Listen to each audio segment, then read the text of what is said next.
Wewe shabiki wa timu gani kwanza? Mimi ni Yanga. Wewe ni Yanga. Ndio. Imekuwaje mpaka mmeruhusu magoli haraka ndani ya dakika 10 mmesharuhusu magoli mawili? Ni mchezo kwa sababu wenzetu walijiandaa na sisi tumejiandaa, lakini makosa yakatumika wakapata magoli mawili haraka, lakini baadaye na sisi tukarejesha moja, half time ikawa 2-1, tukarejesha tena. Yanga wakakaa katika nafasi zao wakatulia, ndio hivyo sasa wakaanza kucheza mpira na matokeo ndio hayo tuliyoyashuhudia kwa leo. Kwanza yaliyofungwa ile magoli mawili, kwanza wewe kama shabiki wa Yanga ulikuwa katika hali gani, au ndio ulijua hayarudi au namna gani? Wewe ulikuwa kwenye hali gani yalipofungwa ile magoli mawili haraka? Hapana, mimi niko hali nzuri tu kwa sababu unajua ni mchezo. Ukiwa una panic unaweza ukasababisha mambo mengine. Sisi watu tunashabikia mpira. Sisi sio kwamba eti tuna panic sana kwa sababu ya mpira. Tunajua ni mchezo. Tunaangalia timu nyingi sana ikafungwa hata goli 3 lakini wakarejesha. Wengine wana hali ngumu lakini mimi nilikuwa hali nzuri tu. Nilikuwa najua kwamba huu ni mchezo. Tukifungwa basi, tukirejesha hayo ndio matokeo ya leo. Ulikuwa una uhakika kwamba magoli mawili yatarudi au na mkapata goli la kuongoza, au hiyo imekusurprise kwamba ulikuwa utegemea kwamba magoli yatarudi?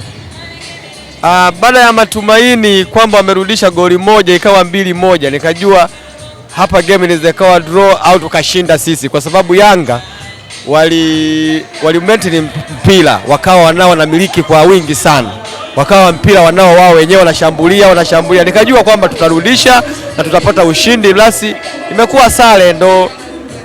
Lakini najua kwamba mpira ni mpira, kwa sababu mimi kama nilikuwa mshabiki wa Yanga nilijua kwamba goli wenzetu wamefanyaje leo, wamekuja kivingine kama tulivyokuwa tunategemea.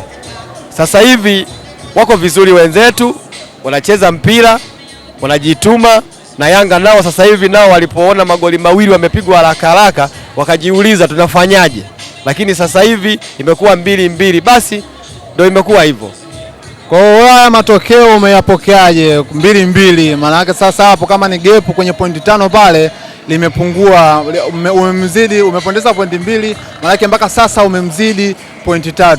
Huoni kama anakukaribia ukija kuteleza katika michezo mingine anaweza akakuvuka ili yenda akachukua kombe hilo? Hapana. Unajua timu kubwa zilikuwa mechi, unajua mechi ya Simba na Yanga na pressure. Umeelewa? Wao Yanga walikuwa wanataka sare au kushinda ili